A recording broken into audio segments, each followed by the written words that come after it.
Com alegria nós nos encontramos para o programa Deus, Médico dos Médicos. O tema é um tema muito importante. Nós encontramos quantas e quantas pessoas que são atingidas por esta doença, Alzheimer. A doença de Alzheimer é uma doença que atinge as células do cérebro, são degenerativas. Então vai degenerando pouco a pouco, paulatinamente, mas de modo irreversível. E aí temos diversos sintomas que nós vamos ver daqui a pouco, vamos considerar, como também o que podemos fazer para, ao menos, retardar os efeitos. Porque quando ele atinge, como eu já dizia, é irreversível, mas podemos colaborar para que o mal demore mais a atingir a pessoa, como também como prevenir. Será que há prevenção? Tudo isso nós vamos ver agora neste programa com o Dr. Tiago Mônaco, que é geriatra.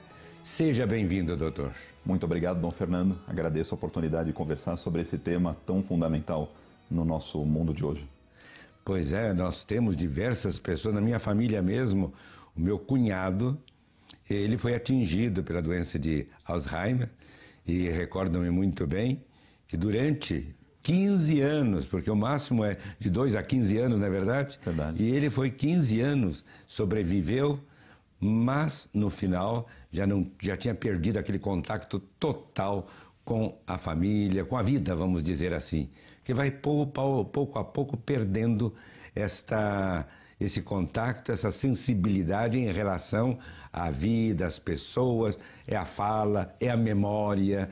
Não é verdade, doutor? É verdade, é uma doença muito grave que, como o senhor mesmo disse, essa degeneração das células no cérebro acaba acometendo de modo progressivo diversas funções, a gente chama de funções cognitivas, né? Memória, raciocínio, localização, mas infelizmente é uma doença em que de início muito leve, tanto que as pessoas até acreditam que é normal da idade, não é, né? Mas essa progressão dos sintomas acaba levando a uma perda total do eu, né? Daquilo que nós somos e da nossa capacidade de interagir com as outras pessoas e com o meio. É porque a pessoa vai se esquecendo, mas também fica irritadiça, ela fica um pouco irritada em relação às coisas, às pessoas, não é isso mesmo? Sim. Meu cunhado, por exemplo, era super tranquilo e de repente começou a ficar um pouco irritadiço. Sim, à medida que os sintomas prosseguem, evoluem, né? De início apenas está cometendo um pouquinho da memória, do aprendizado, mas à medida que os sintomas evoluem, esses rompantes, essas agressividades, eles são muito comuns. Embora, como somos pessoas diferentes, não existe um portador de Alzheimer igual a outro, como não existe uma pessoa igual a outra. Mas essas alterações de comportamento que o senhor cita, elas são quase universais em algum momento da doença. Isso é verdade. Portanto, nós deveríamos, ao menos, cuidar bem dos nossos irmãos e, sobretudo, das pessoas mais idosas, porque, se não me engano, ele atinge geralmente as pessoas com mais de 50 anos, 60 anos, não é mais ou menos isso, a idade, quando começa a se manifestar a doença, doutor? É fato. É importante separar a doença de Alzheimer, que nós vemos no dia a dia, de uma outra forma da doença, uma variante rara, que é a doença de Alzheimer de início precoce. Existe também? Existe, mas essa é muito rara. Ela responde por menos de 4% de todos os casos no mundo. Então, 96% dos casos são a doença, vamos dizer assim, clássica, uma doença de início tardio. Então, é uma doença que é rara antes dos 65 anos. Antes dos 65. É rara. E, no entanto, ela se torna cada vez mais comum. Infelizmente, após os 90 anos, essa chance é de até 50%. Então, infelizmente, 50% é quase um cara ou coroa. Nossa. Né? Então, é muita gente. Agora, também ressalto que mesmo, eu sempre tento ver a outra face da moeda, né? Então, eu também ressalto que em idades tão avançadas quanto 90 anos, metade dos idosos é perfeitamente lúcido. Então, tem o reverso da moeda. Que é uma coisa muito boa. Exato. Agora, Alzheimer, na idade, vamos dizer, quando é jovem, etc., quais são as causas, vamos dizer, disto? Por que que atinge também o jovem? Há uma predisposição? Porque eu sei que a doença ainda não foi constatada no sentido de podermos ver exatamente quais são o que está gerando e também a cura, não é verdade, doutor? Claro, então vamos por partes. Em relação à doença de Alzheimer de início precoce, o que acaba existindo são fatores familiares, fatores genéticos que somam ao risco. Então, vamos pensar da seguinte forma: todos nós temos risco de desenvolver esta doença. Se nós temos alguns fatores de risco muito grandes, nós acabamos manifestando essa doença muito mais precocemente. Então, essa forma de início precoce da doença de Alzheimer, ela tem uma ligação familiar enorme, mas volto a dizer, ela responde por menos de 4% dos casos, né? Então, ela não é o grande problema de saúde pública que a doença clássica é, né? E, ao mesmo tempo, esta doença clássica que o senhor teve na família, que eu tenho na minha família, e a maior parte de nós que cada vez mais tem parentes mais longevos, acaba tendo parentes com a doença de Alzheimer de início tardio, ela não é uma doença de ligação familiar tão forte, e nós temos parentes porque ela é uma doença comum. Então é comum em todas as famílias. Então, isso é um alerta até para as pessoas não se apavorarem, né? Quer dizer, ter um parente seu que aos 70, 80 anos desenvolver a doença de Alzheimer não significa mais do que simplesmente é uma pessoa que está sujeita como eu estou, mas não muito mais por causa disso. E nós temos a possibilidade de prevenir ou não, doutor? A prevenção é possível? Sim. Eu costumo dividir em dois raciocínios essa questão da prevenção. Prevenção sintomática e prevenção, vamos dizer, biológica. Ainda se entende relativamente pouco, cada vez mais se aprende, mas ainda se entende relativamente pouco sobre a biologia da doença. E ainda não se mostrou nada em definitivo sobre a prevenção biológica da doença. Por outro lado, a prevenção funcional, esta nós sabemos muito a respeito. Sabe-se que ter uma vida saudável, cuidar da saúde como um todo, cuidar da mente, o que é cuidar da mente? Tudo aquilo que põe o nosso cérebro para funcionar. Então, desde o estudo propriamente dito, até relacionamento familiar, relacionamento social, ter mais amigos, manter-se num círculo de funcionalidade maior. Então, pessoas isoladas desenvolvem mais cedo o diagnóstico de Alzheimer, pessoas com quanto menor o nível de estudo, mais cedo costuma ser a incidência da doença. E por que eu separo em duas origens? Porque quando se vai estudar o que está acontecendo com essas pessoas, biologicamente não se encontrou ainda nenhuma diferença na doença. Então, o que se tenta explicar, porque o impacto é muito grande, é a teoria da reserva cognitiva. Então, desde que eu ponha o meu cérebro para funcionar, o quanto mais, o quanto melhor, o quanto mais precoce e ao longo da minha vida toda, mais reservas o meu cérebro tem. Então, porque vai se exercitando, né? Porque vai se exercitando. Porque é uma doença que atinge as células cerebrais. Exatamente. Se ele funciona, começa, reflete, estuda, se ele lê constantemente. E também, minha mãe, por exemplo, gostava muito de fazer palavras cruzadas. Sim. Ou utilizar algo semelhante, tudo isso vai exercitando o cérebro, né? Exatamente. Então, o cérebro exercitado, como o senhor mesmo disse, ele tem mais reserva. Então, mesmo diante da mesma doença, vamos dizer, dois irmãos gêmeos, que um tenha exercitado ao máximo e o outro não o fez. Suponhamos que nesses dois irmãos gêmeos o mesmo processo de doença de Alzheimer comece ao mesmo tempo. Por que aquele que se exercitou mais vai ter o diagnóstico muito mais lá para frente? Porque ele tem mais reserva. Então, essas mesmas perdas que foram acontecendo ao mesmo tempo nos dois gêmeos, sim. Aquele que tem mais reserva, ele consegue se manter funcional por mais anos na vida dele. Ah, que interessante isso. Quer dizer que a importância de realmente fazermos exercícios mentais, intelectuais, leituras, né? E hoje nós sabemos que o nosso povo não gosta muito, não está muito afim, vamos dizer, à leitura, na verdade. Infelizmente. Infelizmente. Para a gente ter uma ideia de como essa coisa é linda, fatores, por exemplo, nível educacional ou nível de interação social ou pessoas que aprenderam uma segunda língua. Detalhe, em qualquer momento da vida, enquanto não tivessem Alzheimer, todas essas intervenções conseguem adiar o aparecimento da doença.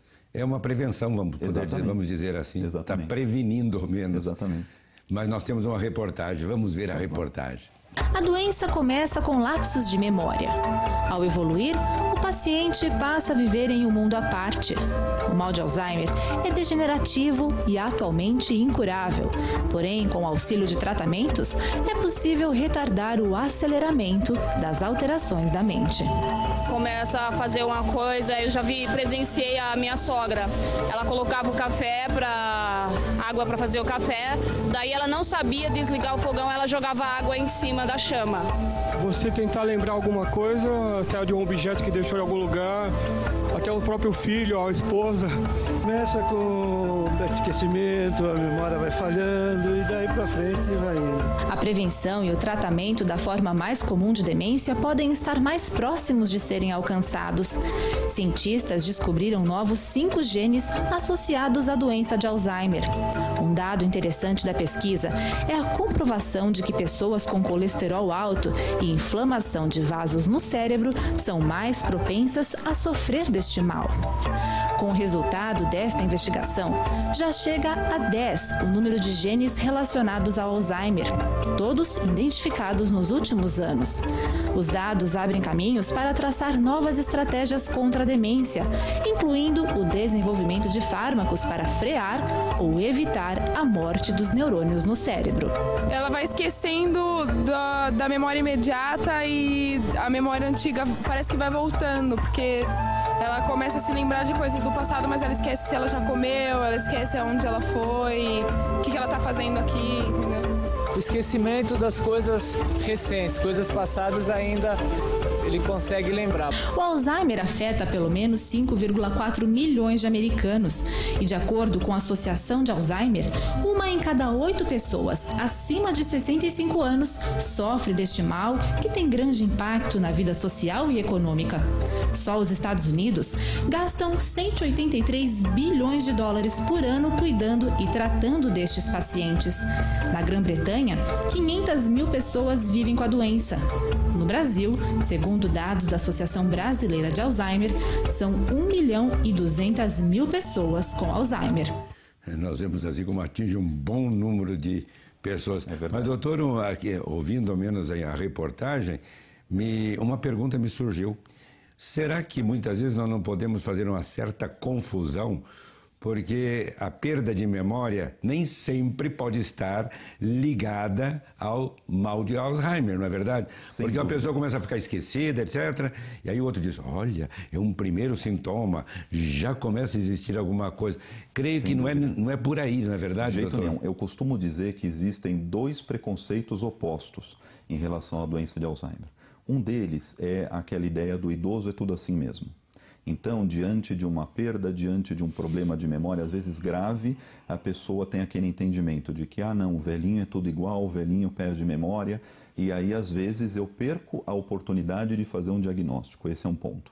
No outro extremo, é exatamente aquilo que o senhor mencionou, é aquela ideia de que perdeu alguma coisinha, esqueceu alguma coisa, olha, Alzheimer, né? Isso leva a uma marginalização do idoso. Isto leva a uma exclusão, né, do idoso como uma pessoa intelectualmente competente e também leva, muitas vezes, à perda de um diagnóstico correto. Né? Por quê? Porque, primeiro, se isto é de fato Alzheimer, a reportagem mostra já existem medicamentos capazes de promover um grande benefício para a vida dessas pessoas. Se eu não fizer o diagnóstico correto, eu não terei o tratamento correto.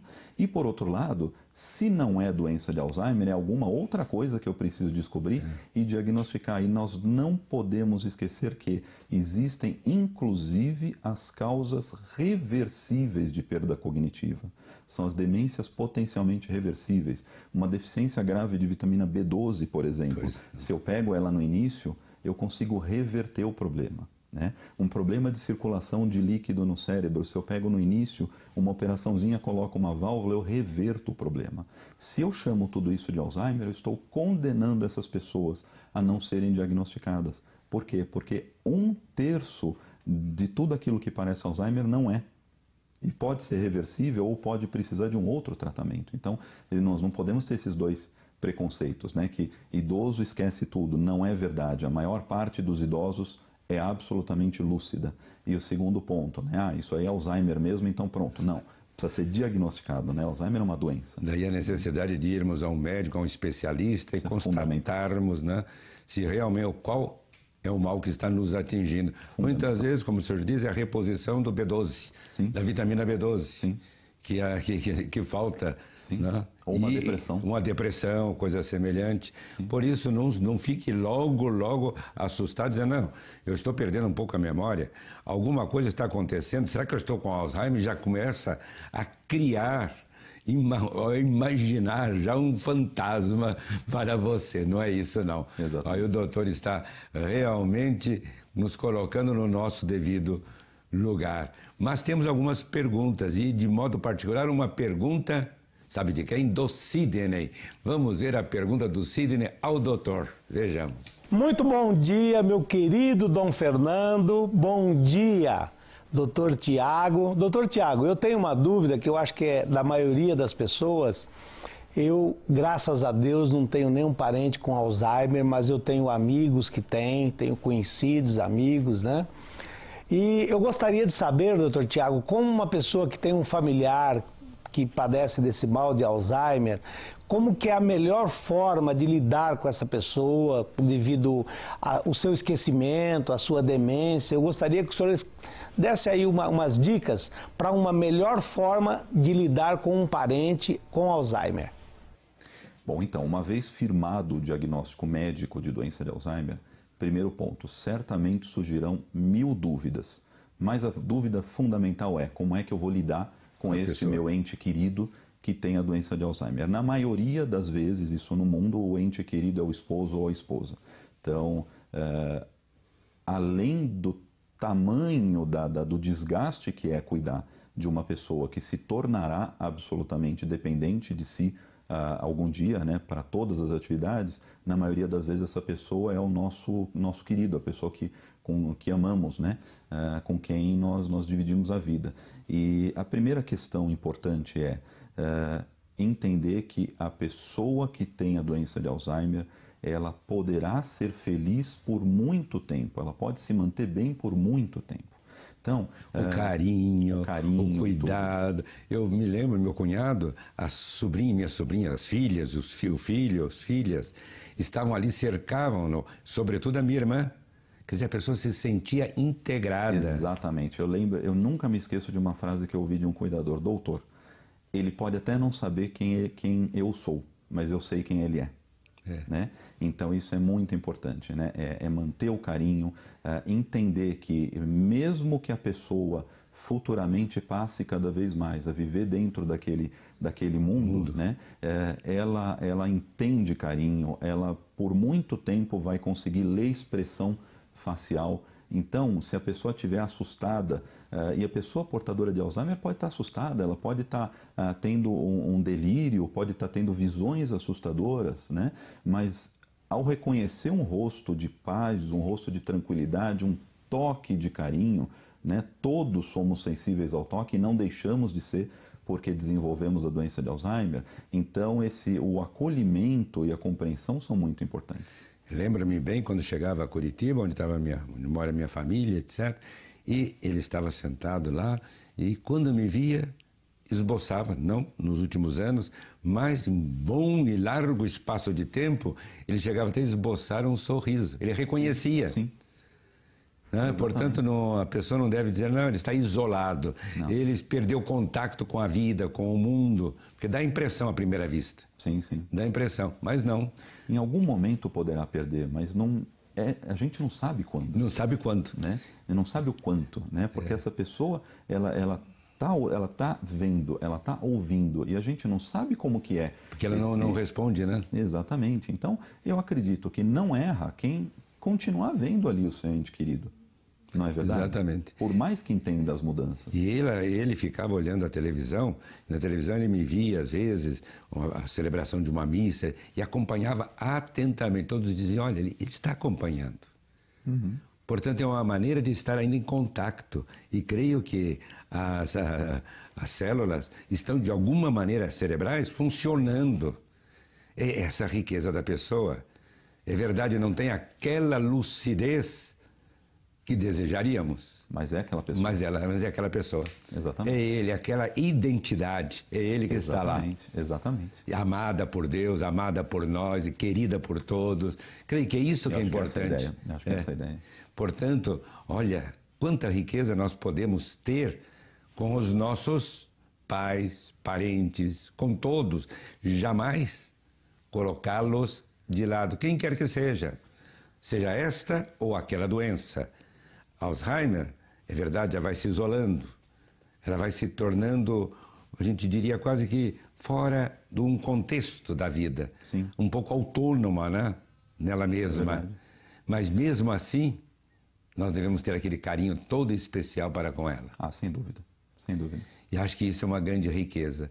Eu posso dizer, vendo o desvelo dos meus parentes, daqueles lá de casa, em relação ao meu cunhado, que ele levou isto para a eternidade. E isso que o consolava naqueles momentos difíceis, claro, e por vezes momentos lúcidos pelos quais ele passava. Claro, claro. Por isso, vamos realmente nos colocar nessa tranquilidade serena em relação a todos os nossos irmãos, e queremos agradecer de coração ao Dr. Tiago Mônaco, que é um geriatra. Geriatra é aquele que cuida de pessoas que têm mais idade.